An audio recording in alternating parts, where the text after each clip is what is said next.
अस्सलाम वालेकुम दोस्तों, वेलकम करते हैं आपका राकिब झा की यूट्यूब चैनल में।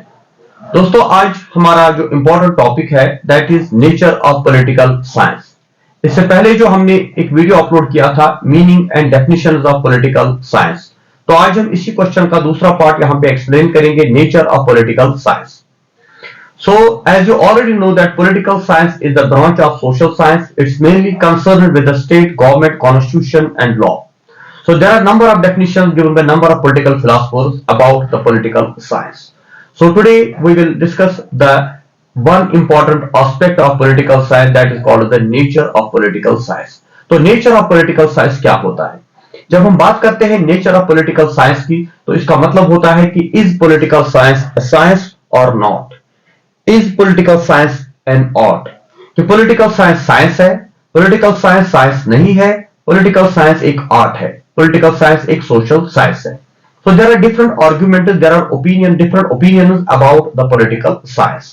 तो आज हम इसी नेचर को डिस्कस करेंगे, क्योंकि नेचर में यही चीजें डिस्कस की जाती है कि पॉलिटिकल साइंस का नेचर क्या है, इसका नेचर साइंस का नेचर है, इसका नेचर सोशल साइंस का नेचर है, ये किस फैमिली से है, ये सोशल साइंस फैमिली से है, ये नेचुरल साइंस फैमिली से है, या ये एक आर्ट है. तो इसके ऊपर पहला जो हमारा आर्गुमेंट है that is political science is a science.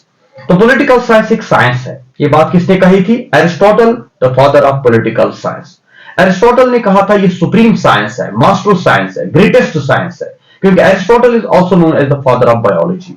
Aristotle जो है उसने physics, chemistry, zoology, botany, biotechnology, biochemistry जिसको आज हम बोलते हैं, या philosophy, psychology, sociology, literature, history, polity, हर एक सब्जेक्ट में जो है एक्सपर्ट था वो.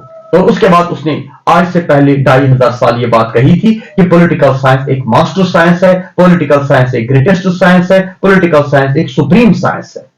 क्योंकि जो चीजें आपको साइंस में मिलती है वो चीजें आपको पॉलिटिकल साइंस में भी मिलेंगी.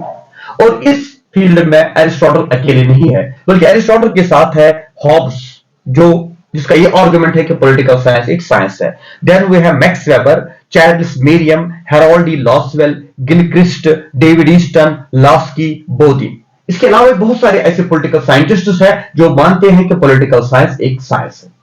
तो एरिस्टोटल और ये जो गिलक्रिस्ट है या हॉब्स है या लास्की है, ये सारे लोग जो है पॉलिटिकल साइंस को साइंस मानते हैं. लेकिन इससे पहले कि हम ये जानें कि पॉलिटिकल साइंस साइंस है कि नहीं, हम जानना चाहेंगे कि साइंस क्या होता है. What is science? साइंस की डेफिनेशन क्या है? तो साइंस जो है, science basically is that branch of knowledge in which experiments, observations and predictions are possible.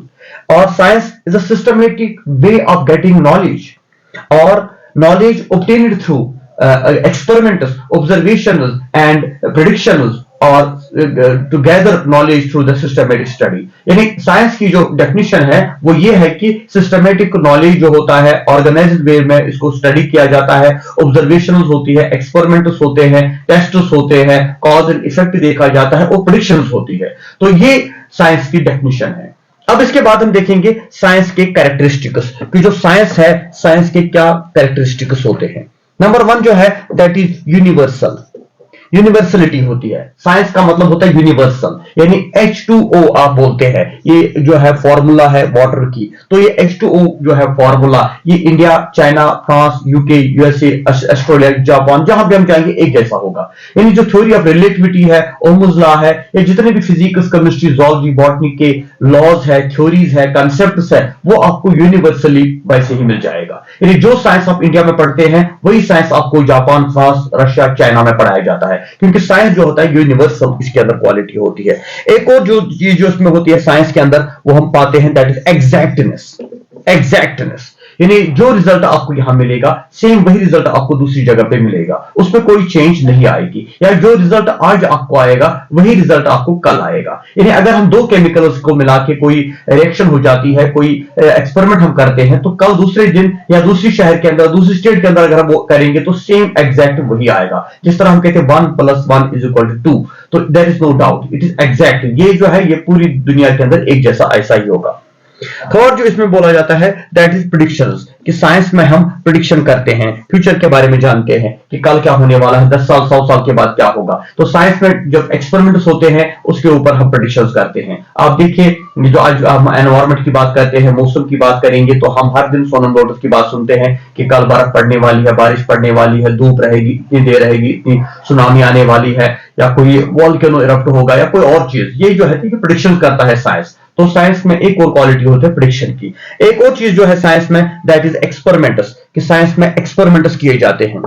हमारे साइंटिस्ट लैब के अंदर जो है, लेबोरेटरीज के अंदर एक्सपेरिमेंट्स करते हैं। जैसे चंद्रयान-3 हमने जो है इंडिया ने चांद पे ले गई, तो इट इज एक्सपेरिमेंट। इससे पहले कितनी बार हमें ट्राई किया, तो ये कभी फेल भी हो जाता है। तो साइंस की बुनियाद होती है एक्सपेरिमेंट्स के ऊपर। एक और चीज जो इसमें हम बोलते हैं that is systematic study. Science में जो है सिस्टमैटिक स्टडी होती है, यानी अगर हमें ह्यूमन बॉडी को स्टडी करना होगा तो हम डिफरेंट ऑर्गन्स को स्टडी करते हैं, फिर उन ऑर्गन्स की फंक्शन को स्टडी करते हैं, तो इसको बोलते हैं सिस्टमैटिक स्टडी। तो साइंस में ऊपर से नीचे तक जो है एक सिस्टमैटिक ऑर्गेनाइज्ड वे में स्टडी होती है। So these are some characteristics of science. अब हम जानेंगे कि ये क्वालिटीज आपको पॉलिटिकल साइंस में भी मिलती है। क्या पॉलिटिकल साइंस यूनिवर्सल है? क्या पॉलिटिकल साइंस में एग्जैक्टनेस है? क्या पॉलिटिकल साइंस में सिस्टमैटिक स्टडी होती है? क्या पॉलिटिकल साइंस में एक्सपेरिमेंट्स होते हैं? क्या पॉलिटिकल साइंस में प्रेडिक्शंस होते हैं? तो ये हम आज जानेंगे। तो ये जो government of India acts, government of British ने जो एक्ट्स पास किए, ये सारे बेसिकली एक्सपेरिमेंट्स थे। तो ये एक्सपेरिमेंट्स आज वोटर भी करता है, पार्टियां भी करती है। वोटर का एक्सपेरिमेंट ये होता है कि वो किस कैंडिडेट को वोट देगा, वो देखा 5 साल तक की एक पार्टी क्या करती है, ये हमारी बातों को मानती है कि नहीं, तो ये एक्सपेरिमेंट है। इसी तरह पॉलिटिकल पार्टियां भी एक्सपेरिमेंट करती है 5 साल तक कि कौन सी पॉलिसी अपनाएंगे, कौन सा एजेंडा होगा, कौन सा इलेक्शन मैनिफेस्टो बनाएंगे, जिससे हमें कौन सा रिजल्ट मिलेगा। Then we have predictions. क्या पॉलिटिकल साइंस में प्रेडिक्शंस होती है? यस, होती है। हमारे ओपिनियन पोल जो होते हैं, एग्जिट पोल जो होते हैं, ये बेसिकली प्रेडिक्शन ही होता है कि प्रेजेंट गवर्नमेंट क्या करती है, 5 साल के बाद इनकी गवर्नमेंट कंटिन्यू रहेगी कि नहीं, या आने वाले 10 सालों में हमारा फ्यूचर क्या होगा। सुपर पावर, ग्लोबल लेवल पे, नेशनल लेवल पे, इंटरनेशनल पॉलिटिक्स की बात करते हैं, तो वहां पर ये जो समिट्स होती है, जो मीटिंग्स होती है, इनका मकसद क्या होता है? फ्यूचर के बारे में जानना और कंट्री का पावर गेन करना। तो पॉलिटिकल साइंस में प्रेडिक्शन भी की जा सकती है। इसके बाद है ऑब्जर्वेशन मेथड, कि क्या यहाँ पे सिस्टमैटिक स्टडी होती है? ऑब्जर्वेशन, हाँ, हम जब गवर्नमेंट को स्टडी करते हैं तो हम कहते हैं इसके 3 ऑर्गन है, लेजिस्लेचर, एग्जीक्यूटिव एंड जुडिशरी। इसी तरह हम स्टेट के एलिमेंट्स की बात करते हैं, हम कहते हैं स्टेट के 4 एलिमेंट होते हैं, population, territory, government and sovereignty. हम जब राइट्स को डिफाइन करते हैं हम कहते हैं राइट्स के बाद हम कहते हैं फंडामेंटल राइट्स, फिर हम कहते हैं social rights, economical rights, political rights, cultural rights. तो ये होती है ऑर्गेनाइज्ड एंड सिस्टमैटिक स्टडी। तो ये चीजें पॉलिटिकल साइंस में भी पॉसिबल है। तो इस बिना पे हम कहते हैं कि political science is a science. तो ये argument Aristotle, Hobbes, Locke, Rousseau, ये जो बौद्धिन जो है, लास्की जो है, गिलक्रिस्ट जो है, इनका ये ओपिनियन है कि political science is a science. ये हो गया नेचर की बात। तो अब इसके बाद political science is not a science, कि वो आर्गुमेंट क्या है जहां पे कहा जाता है कि political science is not a science, it is a social science. तो वो कौन से लोग हैं और उनका आर्गुमेंट क्या है? उसमें हमारे पास जो है पहले आता है अगस्त कमिटी, जिसको हम फादर ऑफ सोशियोलॉजी भी कहते हैं, अगस्त कमिटी। तो अगस्त कमिटी की हम बात करें, वो ये मानता है, जेएस मिल अगर को देखा जाए तो जेएस मिल का भी सेम आर्गुमेंट है। इसी तरह बारकर हमारा एक पॉलिटिकल साइंटिस्ट है, इसी तरह कैटलन है, इसी तरह मोस्का है। तो ये कुछ फिलोसोफर्स है जो कहते हैं कि political science is not a science, it is a social science. It is not like physics, chemistry, zoology, botany. और उनका आर्गुमेंट भी अगर हम जान लें तो आपको पता लगेगा कि उनका आर्गुमेंट क्या है, कि नो सिस्टमैटिक स्टडी, कि यहां पे कोई सिस्टमैटिक स्टडी नहीं होती। जो कुछ लोग हैं जो डेमोक्रेसी को सही मानते हैं, कुछ लोग हैं जो डेमोक्रेसी को सही नहीं मानते। कुछ लोगों का ओपिनियन यह है कि सोशलिज्म एक अच्छी फिलॉसफी है, कुछ लोगों का ओपिनियन है कि कैपिटलिज्म एक अच्छी फॉर्म है। कुछ लोग जो है फेडरलिज्म को सपोर्ट करते हैं, कुछ लोग जो है यूनिटरी सिस्टम को सपोर्ट करते हैं। तो कोई यूनैनिमिटी नहीं है और कोई सिस्टमैटिक स्टडी भी नहीं होती। इसी तरह no law of cause and effect, कि आप कहते हैं कि पर्टिकुलर कॉज होगा। Sometime illiteracy can become the cause of revolution, sometime unemployment can become the cause of revolution, sometime corruption can become the cause of revolution, and sometime any major event takes place but no revolution, sometime a minor event takes place and it becomes the cause of big revolution, क्योंकि ये very करता है from society to society, from people to people। इसलिए no predictions are possible। Social science है, political science में कोई prediction नहीं किया जा सकता, क्योंकि हम बेस्ड होते हैं ह्यूमन बींग्स के ऊपर। ह्यूमन बींग्स का जो बिहेवियर है वो चेंज होता रहता है, कभी ये एक तरीके से सोचते हैं, कभी दूसरे तरीके से सोचते हैं। इसलिए अगर कोई एक्सपेरिमेंट आज करेंगे, कल हमारा कोई रिजल्ट दूसरा आएगा। एग्जैक्टनेस इसमें पॉसिबल नहीं है, क्योंकि जो बिहेवियर है human beings can not be controlled. Human beings को कोई कंट्रोल नहीं कर सकता, क्योंकि ये नेचुरल थिंग्स नहीं है कि सन यहां से चढ़ता है यहां से गिरता है। इंसान तो है, इंसान की आइडियोलॉजी, इंसान की इमोशंस जो है वो भी काफी चीजें डिटरमाइन करती है, क्योंकि there are many factors responsible for human behaviour. तो इस बेस पर हम कहते हैं कि यहां कोई एक्सपेरिमेंट नहीं होता, यहां कोई प्रेडिक्शन नहीं होती, यहां कोई सिस्टमैटिक स्टडी नहीं होती, और नो यूनानिमिटी ऑन फैक्ट्स। कुछ लोग यूनिवर्सल अल्टर फ्रेंचाइज को सही मानते हैं, कुछ लोग कहते हैं ये सही नहीं है, कुछ लोग इस फेवर में होते हैं कि women should be given the 33% reservation, और कुछ लोग कहते हैं नहीं ये जेंडर इनइक्वालिटी होगी, फिर हमें मेल एंड फीमेल को इक्वल राइट्स देनी चाहिए। जब हम इक्वल राइट्स की बात करते हो तो रिजर्वेशन कहां से आ गया? तो there are number of confusions or conflicts among the different political philosophers about the question that is political science as science.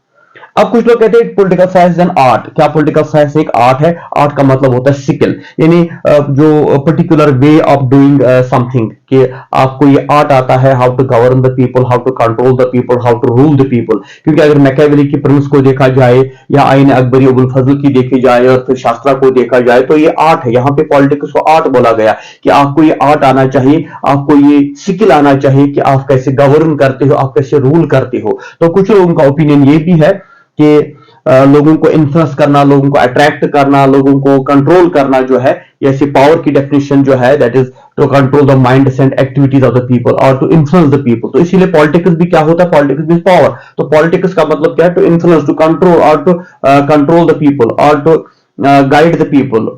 तो ये सारी चीजें एक आर्ट में आती है, यहां पर कोई साइंस काम नहीं आता। तो इस तरह से हमने देखा कि पॉलिटिकल साइंस के नेचर के बारे में जो ओपिनियन है, वन ओपिनियन ये है कि political science is a science, दूसरा ओपिनियन ये है कि political science is not a science, is a social science, third opinion है कि political science is an art, like politics की अगर हम बात करें या पावर की हम बात करें। तो इस तरह ये सारी चीजें आपको डिस्कस करनी है स्टेप बाय स्टेप, किसमें? Nature of political science. तो ठीक है, नेक्स्ट हमारा टॉपिक होगा स्कोप ऑफ पॉलिटिकल साइंस। उसका लिंक मैंने डिस्क्रिप्शन में दिया है, यहाँ आई बटन भी आप देख सकते हैं। तो अगर आपको मीनिंग, नेचर एंड स्कोप को पूरी तरह समझना होगा तो इसके लिए आपको तीनों लेक्चर जो इससे पहले हमने दिया उसकी भी लिंक मैंने दी है, मीनिंग एंड डेफिनेशंस, उसके बाद नेचर ऑफ पॉलिटिकल साइंस, और अब स्कोप ऑफ पॉलिटिकल साइंस भी इसके बाद आएगा। Thank you very much. खुदा हाफिज। हमारी चैनल राकिब जिया को शेयर करना ना भूले, साथ ही अपनी कमेंट जरूर दें। Thank you very much.